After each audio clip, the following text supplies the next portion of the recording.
You wouldn't make it, not for a day, even for an hour. In the medieval era, all the things you depend on, comfort, medicine, safety, are non-existent. This isn't merely history, it's a harsh reality check. If you still believe you could endure, stay tuned as we uncover the harsh truths of medieval existence. Poor hygiene. Let's face it, you could pass on before the sun sets, and not due to a dagger in your back, but the stench. Back in medieval times, hygiene wasn't just poor, it was non-existent. You've entered an era where folks took their bath a few times a year, and even that was seen as overindulgent.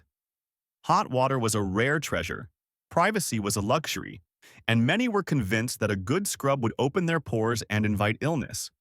They believed that washing up could make you unwell. You'd be coated in a layer of sweat, smoke, and filth within hours. But don't reach for clean clothes, they don't exist. Most peasants owned one set, maybe two if they were lucky. Washing clothes was a back-breaking task, done by hand in cold, often dirty rivers. So instead, they wore the same garments day after day, sometimes until the fabric rotted off their bodies. Now, let's talk about the waste. You might envision medieval streets with a bit of mud like the movies. But imagine human and animal waste dumped directly onto the streets. Chamber pots were tossed out of windows without any warning. You could be strolling down the lane and suddenly be splashed with yesterday's meal and everything that followed it. Water sources were equally contaminated. Wells were communal, unprotected, and frequently tainted with feces or decaying organic matter. People were unaware of germs. They simply hoped the water wouldn't be lethal. And often it was. Your immune system, accustomed to bottled water and sanitized environments, wouldn't have a fighting chance. Within hours, you'd probably experience stomach cramps, vomiting, or even worse. Just touching your own face could allow bacteria to enter your mouth or eyes. And the most unfortunate part? There was no soap. Not the kind you're familiar with. If you were fortunate, you might have ashes mixed with lard. Otherwise, you were merely redistributing the dirt. Oh, and lice, fleas, and bedbugs were constant companions. Everyone had them. But let's talk about the diseases waiting to finish the job poor hygiene couldn't. Deadly diseases. If the filth didn't break you, the sickness would. You haven't even finished coughing from the alley stench, and already your fate is sealed. Because in the medieval world, death doesn't knock, it seeps in. Through your lungs. Through a rat bite. Through the water you thought was probably clean enough. Noon knew what germs were. Illness was blamed on bad air, imbalanced body fluids, or divine punishment. If you got sick, it wasn't biology, it was God or the devil. Which means nobody was really trying to prevent anything, and prevention wouldn't have helped. The diseases were everywhere. Dysentery could take you out in a few days. So could typhoid or cholera, all passed through contaminated food and water. Tuberculosis was practically airborne in crowded towns. Leprosy left people disfigured and exiled. Smallpox scarred survivors for life, if it didn't end them. And don't get too close to the rats. Those fleas carried Yersinia pestis, better known as the Black Death, which could be the end of up to 200 million people across Europe. You could feel perfectly fine in the morning and be gone by nightfall. Medicine made things worse. Doctors believed in the humoral theory: blood, phlegm, yellow bile, black bile. If you were ill, they'd balance you by bleeding you with a knife or attaching leeches to your skin. In some towns, people treated fevers by baking themselves in ovens or drinking mercury. And if you were contagious? Forget sympathy. People were locked in homes and left to die, or buried in mass graves while still breathing.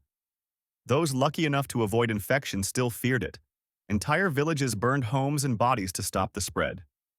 And you, with your no immunity, your weak stomach, your trust in doctors, you wouldn't make it past your first fever. Your body has never seen these pathogens before. It wouldn't know what to do. By the time it realized this wasn't food poisoning or a bad cold, it would be too late. Your organs would shut down. You'd lie in the dark, fevered, hallucinating, and forgotten. And the worst part is nobody would think your death was unusual. Surviving medieval justice required more than innocence. It demanded knowledge of unspoken customs, shifting social codes, and a brutal hierarchy where even the smallest mistake could draw blood. Brutal justice system. Walking into a village for the first time could be destructive. No warning signs, no explanations. A chapel bell rings and the entire town drops to its knees.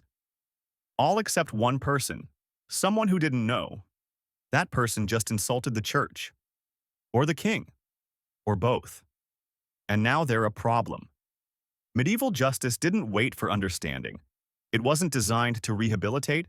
It was meant to instill fear, enforce order, and protect power, even if that meant punishing the wrong person. There were laws, yes, but they varied wildly from town to town, and most of them were never written down. They lived in the mouths of elders and judges, enforced by landlords and clergy, and they were applied selectively. Nobles could end a peasant with little consequence. But a poor farmer stealing bread to feed a starving child? That was a hanging offense. And if someone came from somewhere else, spoke with a strange accent, wore an unfamiliar garment, failed to kneel to the right noble, they were immediately suspect. Foreign meant dangerous. Educated meant heretical. Silent meant guilty. Torture wasn't an exception, it was a tool. Used to encourage confessions. Heated iron rods, thumbscrews, the rack. One method involved tying the suspect and throwing them into a river. If they sank, they were innocent. If they floated, they were in league with the devil. Burnings, hangings, and beheadings were public events. Not just punishments, spectacles. Children were brought to watch. Food was sold. Executions served as both a warning and a lesson. Step out of line, and this could be you. But justice wasn't just for criminals. It was deeply entwined with religion. The church controlled much of the legal system. And what the church feared, it punished. Witchcraft, heresy, blasphemy. A woman living alone could be accused of consorting with demons. A man who cured illness with herbs instead of prayers might be seen as a warlock. Those with epilepsy were believed to be possessed. Even a vivid dream, shared at the wrong moment, might be treated as a satanic vision. And punishment was often permanent. Excommunication meant not just being banned from the church, but from life. No marriage, no work, no food, no burial in sacred ground. Exiled from the human experience. If someone was lucky, they'd be fined or thrown in the stocks. But the stocks weren't a slap on the wrist. They were public humiliation which stretched into days. Feet blistered from exposure, mouths dry from thirst. All while neighbors spat, threw rotten food, or worse. No police, no limits. Just rage and ritual. What made it all worse was that the line between normal and criminal shifted constantly.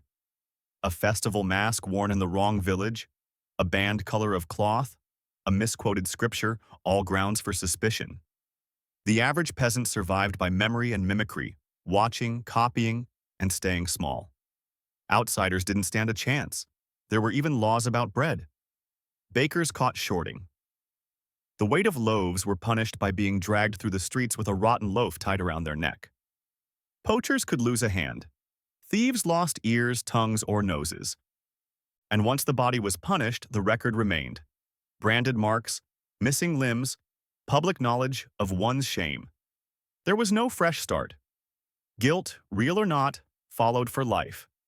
Justice wasn't blind in the Middle Ages, it stared, judged, and struck hard. Today, a misstep might lead to a warning.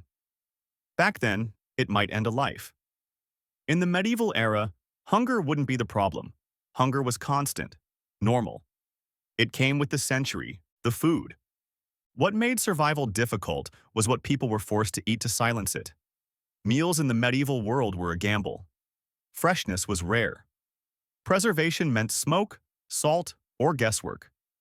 Salted meat often went rancid before winter ended, and moldy bread was served without a second thought. If it smelled a little off, that was just the smell of survival. Wheat wasn't always wheat. During famines, there was a lot of flour that might be stretched with ground bark, dried peas, or chalk. In lean years, ergot, a toxic fungus that grew on rye, made its way into bread. Those who ate it experienced hallucinations, convulsions, or death. Some were even accused of witchcraft for the symptoms. Food safety regulations didn't exist.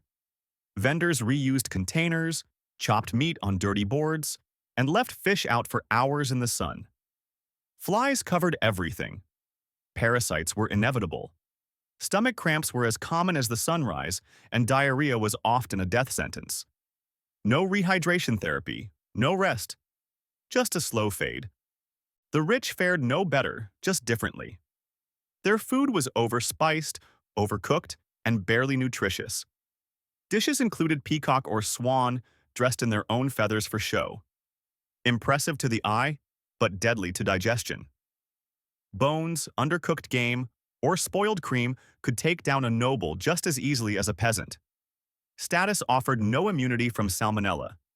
Then came the superstition. Tomatoes, which were believed to be poisonous. Raw vegetables were considered unsafe, unless boiled into an unrecognizable mush. Anything unfamiliar or fresh was seen as suspect. Food wasn't just nourishment, it was ritual, custom, desperation. And yet meals were celebrated. They brought families together, paused the day, marked feast days and harvests. But behind every bite lurked the silent threat of illness. A moment of relief followed by days of pain. In medieval Europe, medicine wasn't about healing. It was about guessing, and most guesses were wrong. Zero medical knowledge. A cough didn't lead to a doctor's visit. It led to bleeding, literally. The body was believed to be ruled by four fluids, or humors, which are blood, phlegm, black bile, and yellow bile.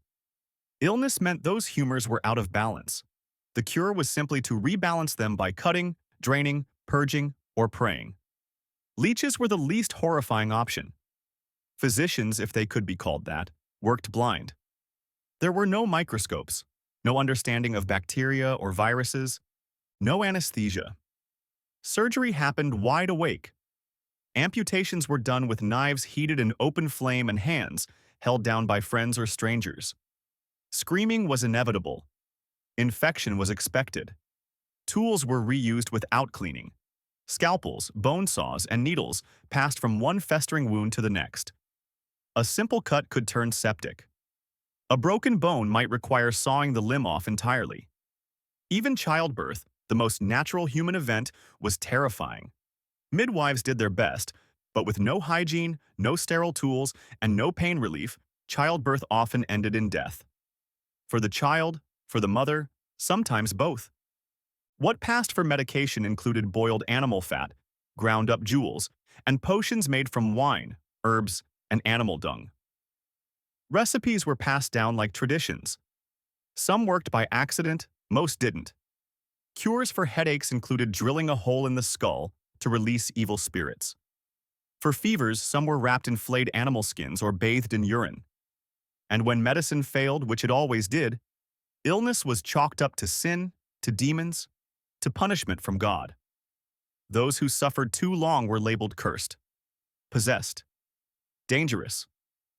Those lucky enough to survive illness were often left broken, blind, limping, coughing, shaking, and they'd be seen as warnings to others, reminders that the body was fragile, sinful, and disposable. If diseases or poor hygiene didn't end you, work might. The brutal work system. Rest was a fantasy, leisure, a sin. In the medieval world, work wasn't a part of life. It was life, and for most people, it started before sunrise and ended long after the body begged for mercy. The average peasant's day began in darkness. Cold air, aching limbs, a stale crust of bread, and then straight into the fields. In the rain, you ought to keep working. In frost, you work faster. In sickness, you work until the fever wins. There were no sick days, no holidays that weren't dictated by the church, and even feast days came with labor, harvesting, baking, preparing animals for slaughter, or walking miles to attend a mandatory service. Most peasants worked the land they didn't own.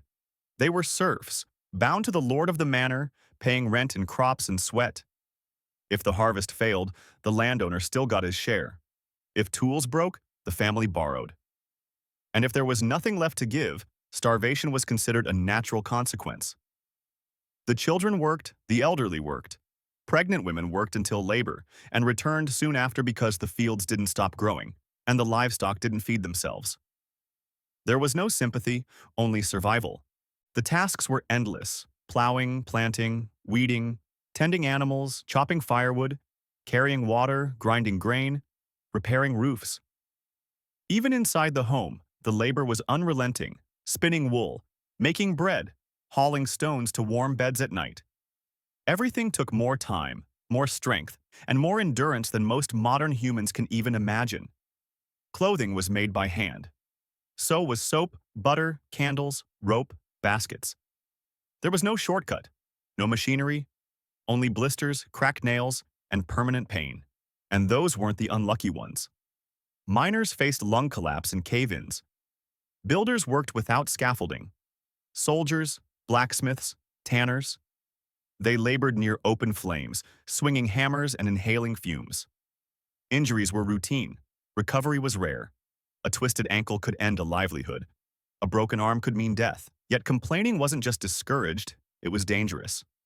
A peasant who questioned their lord, a worker who stepped out of line, could be punished publicly, beaten, fined, imprisoned. Silence was safety. If you could survive all these, even if it's for a short period of time, the environment might do a fast trick. Foul environment. Medieval homes were flammable by design. Thatched roofs, dry wooden beams, open hearths, one gust of wind, one spark too high, and an entire village could burn before sunrise. No fire trucks, no buckets in neat rows, just screaming, smoke, and the sound of everything collapsing. Entire communities vanished in minutes. And those were the lucky ones. Burning was quick. Famine, on the other hand, was slow. Medieval life depended on harvests. A single bad season meant the stores ran dry by winter. Crops failed because of too much rain or early frost.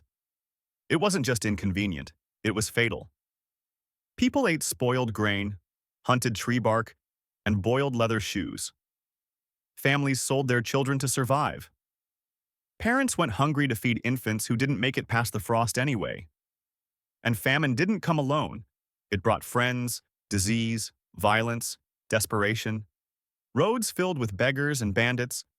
Villages turned strangers away, even those who once shared bread. Hunger stripped away whatever community or kindness remained. Then came the air. Cities reeked of waste. Animal dung, human excrement, rotting meat, and smoke thickened the streets. Tanners soaked in urine. Butchers dumped blood into the gutter. Open sewers cut through neighborhoods like infected wounds. The word miasma, bad air, was more than a superstition. It was a way of life. Breathing was risky. Lungs worked overtime, pulling in soot and sickness with every gasp. Children coughed through infancy. Elderly dropped in the heat of summer or the damp of spring. And homes meant to protect were often worse inside than out. Smoke from indoor fires clung to walls, clothes, and skin. There were no chimneys in most homes. Just smoke filling the rafters until it curled into throats and eyes. The very air wanted people dead. And it often got its way. Medieval life wasn't just a fight against hunger or heat. It was a fight against the elements themselves. The wind could take the roof. The river could flood the fields. A single member could erase a legacy. In the medieval era, there were no safe spaces in medieval times. No panic buttons. No one to call. Violence wasn't a breakdown in the system, it was the system. Retaliation system. Disputes were settled with fists, blades, or fire. Feuds lasted generations. Entire families wiped out over a stolen pig or a misinterpreted stare. The idea of resolving conflict peacefully, that belonged to kings and philosophers. In the streets, blood spoke louder than words. Local justice was often personal. If someone wanted revenge, they took it. A man murdered in the forest might stay there, unavenged, unmourned, because no one wanted to poke the wrong noble. Retaliation was expected as mercy was a weakness. And this wasn't just about criminals or outlaws. Violence bled into daily life. Fights broke out in markets. Soldiers beat peasants for entertainment. Lords punished servants with whips or branding irons. Parents used belts, rods, or firewood to discipline their children. Bar brawls ended in stab wounds and disagreements ended in funerals. Even religion wasn't peaceful. Heretics were hunted. Witches were drowned or burned. Public executions weren't shameful. They were events. Entire towns gathered to watch a hanging or beheading. Vendors sold food. The children laughed. Heads rolled onto sawdust. And then there was war. When kingdoms clashed, no one was spared. Armies stormed villages, looted homes, and burned everything behind them. The line between soldier and bandit was paper thin. Women were especially vulnerable. Assault wasn't just common, it was expected. Captives were tortured or sold. Entire populations were displaced overnight. Weapons were everywhere. Knives, clubs, axes, tools, and weapons blurred. Everyone had something that could end. No training needed. Just enough desperation. Strangers weren't welcomed. They were sized up. Was he a thief? A spy? A runaway serf? Travelers risked being robbed, beaten, or worse. There were no street lamps, no constables, no one watching. Darkness belonged to the strongest or the most ruthless. Even the language of the time was soaked in threats such as trial by combat, might make right, an eye for an eye. Violence wasn't shocking. It was ordinary, expected, routine. And for those who couldn't defend themselves, children, the elderly, the poor, survival was a matter of luck, not justice. Not to forget a fun fact about witches in the medieval. Witchcraft syndrome. In the Middle Ages, there was no such thing as mental health. No language to describe depression, no understanding of trauma, no concept of anxiety disorders or PTSD. The brain was a mystery, an organ wrapped in superstition and fear. And anything it did that seemed strange, sad, or unpredictable, that was witchcraft. Or worse, demonic possession. Someone who wandered the village muttering to themselves wasn't seen as mentally ill. They were marked, watched, whispered about. A boy who heard voices wasn't in crisis. He was touched by the devil. A woman struck mute by grief wasn't mourning. She was cursed. A veteran of war with night terrors might be believed to be haunted by the spirits of those he ended. There was no help, only suspicion.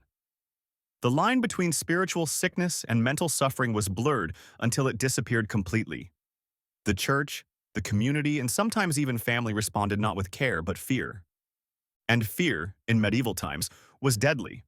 Treatment came in three forms: prayer, punishment, or exile. Priests might perform exorcisms, chanting Latin over the afflicted while binding them to church floors or plunging them into freezing water. If the strange behavior continued, beatings followed. Whips, rods, fasting, anything to break the spell. Anything to make the madness leave. Herbalists who offered comfort or calming potions risked being accused of sorcery themselves. After all, who but a witch would understand such behavior? For women, the risk was even greater. Those who lived alone, spoke too confidently, or showed signs of emotional instability, especially after childbirth or trauma, were often accused of being witches. Their symptoms were evidence. Mood swings were considered the devil's influence. Hallucinations were called black magic. Fits of crying or refusal to eat were a sign they were consorting with dark forces. Some were chained in churches, starved, or beaten. Others were banished. But many were burned, publicly, slowly, and with full participation from their terrified communities. Men weren't spared either. A monk who lost his faith, a husband who wept uncontrollably, a child who withdrew from others. Each could be branded unstable and spiritually dangerous. They were locked away in monasteries where isolation replaced healing and suffering was considered holy. And suicide? That was the ultimate sin. Those who took their own lives weren't mourned. They weren't buried in churchyards. Their bodies might be dragged through the streets, denied final rites, or buried at crossroads with stakes driven through the heart to ensure their spirit couldn't rise again. There was no language for despair, no safe place to cry, no one to say this is grief or this is trauma. There was only fear and the crushing weight of silence. In that world, to break down emotionally wasn't just painful, it was punishable. The mind couldn't be sick.